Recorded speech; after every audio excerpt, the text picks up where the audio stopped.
Okay, everybody, welcome back to the Lechtich Musar podcast. We continue with the Pele Yoeitz. We're on page 69 in the art scroll. We are day 26 in the Hachzik program. So we spoke we spoke a few days ago before Tisha B'Av about a woman that's in the very unfortunate, difficult situation of an abusive, wicked husband. And we ended off that ultimately this woman should never forget the Koich HaTfilah, never forget that Hashem is always listening, and that can change things around. As the last words we ended off, Ulai yechanan Hashem lo tfilas atas peres la'achtes ba'ala derech tovim. We said that through her tefillah, Hashem hopefully will listen to her prayer and her pleas, and hopefully those will be effective to return her husband to better ways. V'higam hitim semenucha, and they can find blessing and harmony and menucha, and the marriage can become the union, the harmonious union that it was meant to be. And we continue with the idea of tefillah, and not only as it relates to her, but as it relates for her husband's growth, and not only in the case of a husband who's a Rasha, but this is really advice, directive for every single marriage, every married woman. Know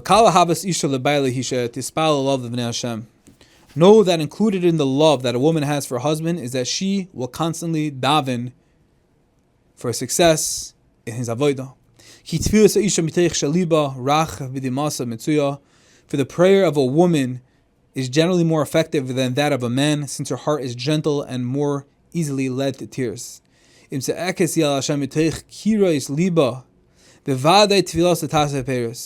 if she cries out to Hashem from the depths of her heart, it is certainly that these prayers will bear fruit. The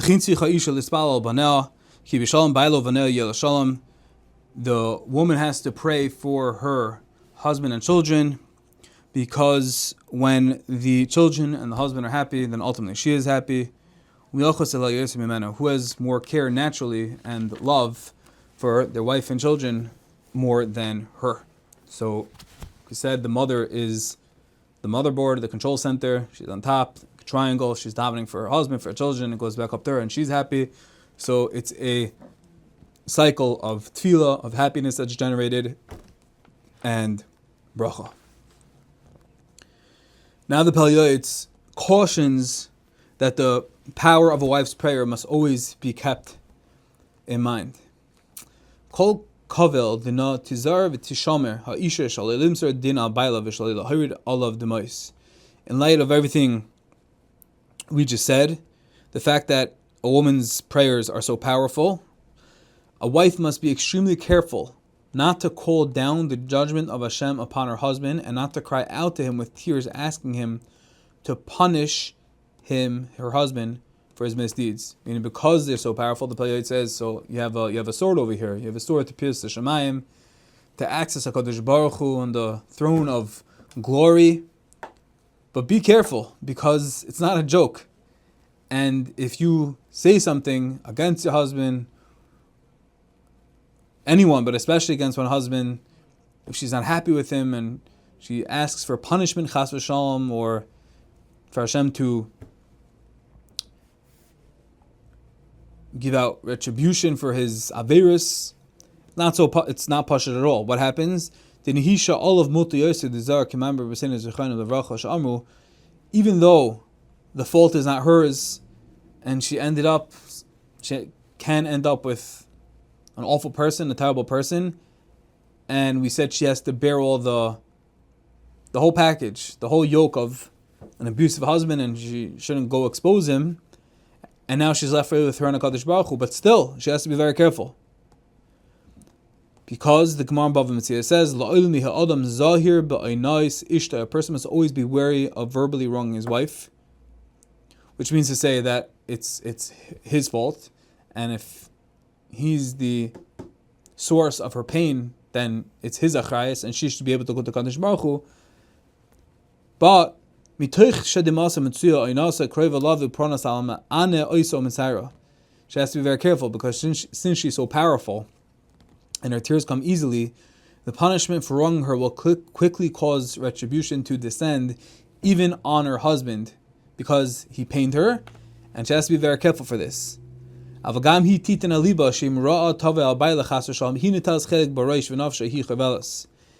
additionally, if something is going to befall upon her husband, it's ultimately going to circle back to her. She's going to get the first portion of it. That's a Gemara Numa, because she's his wife, and a wife bears responsibility for a husband. So ultimately, it's going to be harming herself, and she has to be very careful for this. So just to clarify what we just said, the husband has to take responsibility for his actions. As the Gemara in Bava Metzia says, a person always has to be careful even to say the wrong word, and the Gemara talks about tremendous clawless and negative things that happen to a person that makes his wife cry, the Gemara in Gittin. At the same time, the wife, who we spoke about, her tremendous koyach tefillah, even though it's only her and HaKadosh Baruch Hu, and she shouldn't go run and expose and speak even to her parents and her siblings about her terrible situation, and she could think, at least let me speak to Hashem and open it up and put everything on the table and ask Hashem to do this and that. She has to be very careful for two reasons. Number one, because her tefillahs are so powerful, and whatever she asks for is likely that Hashem is going to fulfill her request. And number two is because whatever harm does descend on her husband, because she is his wife, is going to end up harming herself. So the whole thing is warped cheshbon. So she has to be very careful. Now we're going to quote a story that happened to drive home the point about how dangerous a woman's tears can be. The toivu l'ra, it's a tremendous power, and she should daven for prosperity and peace and bracha and shalom in her house, but to be very careful because it's a double-edged sword.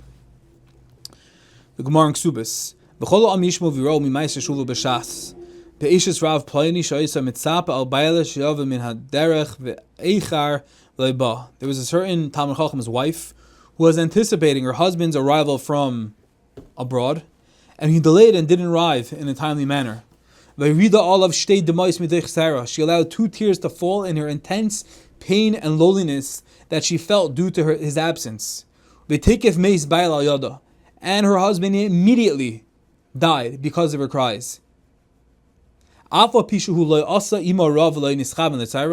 the fact that they enjoyed a loving relationship, and he did not act badly to her, and did not intend to hurt his wife at all, nevertheless, because of the wife's tears, he passed away. And it would seem to me, to the Pele Yoeitz, that there is occasionally a moment of HaKadosh Baruch Hu's wrath, kaviyachol, that can cause harsh judgments and even a person's death as the result for a seemingly small infraction. And therefore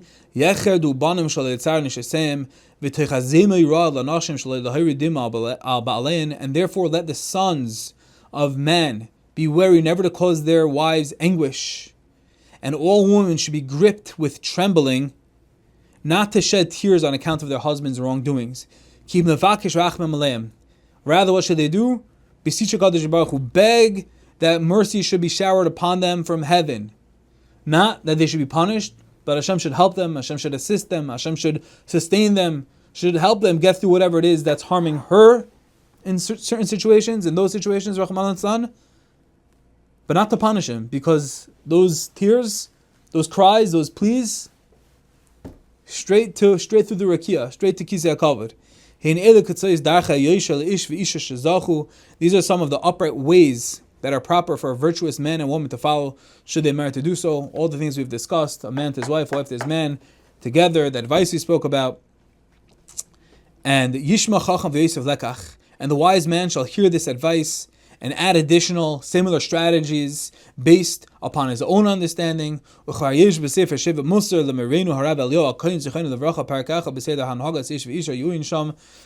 Sefer of Eliyahu Kohen, which is Mistama, a great Mekubal, a great Torah scholar, but if the Pele Yoeitz is quoting him, he was very well versed in Kabbalah.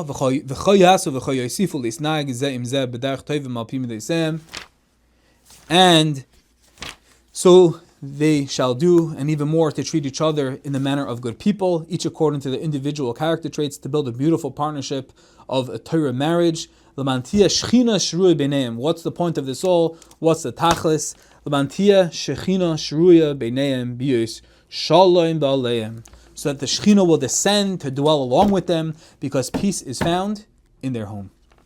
And now the Pele Yoeitz concludes with some practical advice for parents. The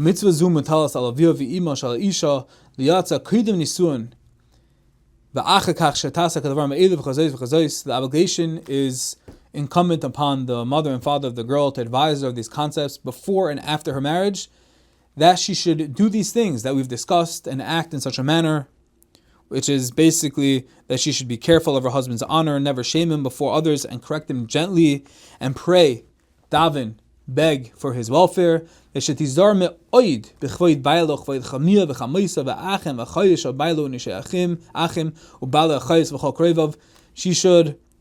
also be taught by her parents to tremendously be mechabed her in-laws, her brother-in-laws, sister-in-laws, cousins, spouses, everybody.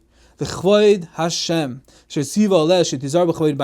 Why is this all? Why? Not just from an ethical perspective, not just to be nice, not just to stay away from fights, but for the more so, leman l'chvoid Hashem. It's all for the glory and the sake of HaKadosh Baruch Hu, because the HaKadosh Baruch Hu mandated, HaKadosh Baruch Hu commanded us to be extremely careful with the honor of her husband. V'chol ma shetichabed es kroivei baila havidas niach rucha le'bailev timsa chen be'enav. And aside from the honor that she shows her husband in this way, this will automatically make her grow in a relationship even more by doing so, with being mechabed all of the family, because with whatever honor she shows her husband's relatives, she pleases him and finds favor in his eyes. So it's not just because of honoring Hashem, even though it's difficult and doesn't make sense to her. Why should she care about her husband, second cousins, whatever, her great-great-uncle? Would it make a difference? No, the answer is it does make a difference, because when the husband sees that, that endears her more towards him, and then that strengthens the dveikus, the bond between them. And she should always have in mind that this is a mitzvah, the mitzvah of caring and being mechaber her husband.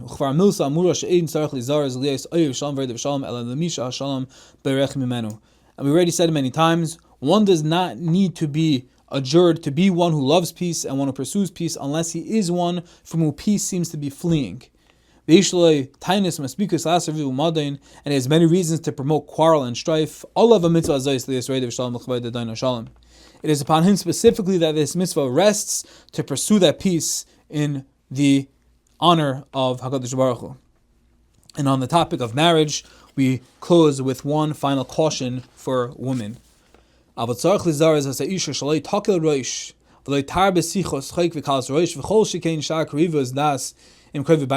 though a wife should treat her husband's family with respect, she must be careful not to act frivolously, not to converse or joke or fool around excessively, and certainly not to engage in any immodest form of companionship with her husband's relatives. Rather, in her father-in-law's house, she should be dignified and modest inside and out. And take every precaution not to cause anyone to sin through improper behavior. Because for the transgression such as these, women can die early, before their allotted time, or give birth to wicked children, or perhaps another thing that can happen is she can have sons or daughters who will die when they're young.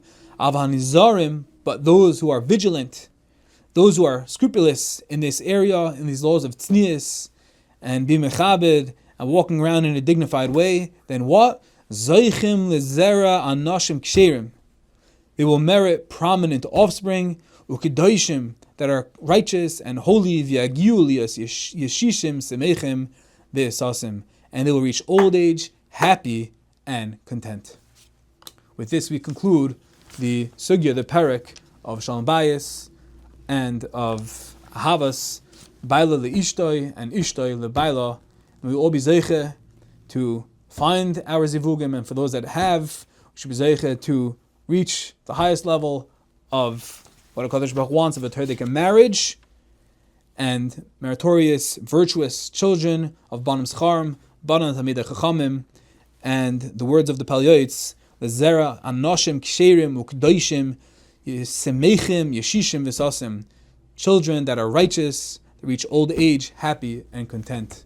Ultimately, all to bring Kadosh Baruch Hu nachas, happiness, and to fulfill our tafkid in this world. Oisei nachas ruach liyatzenu.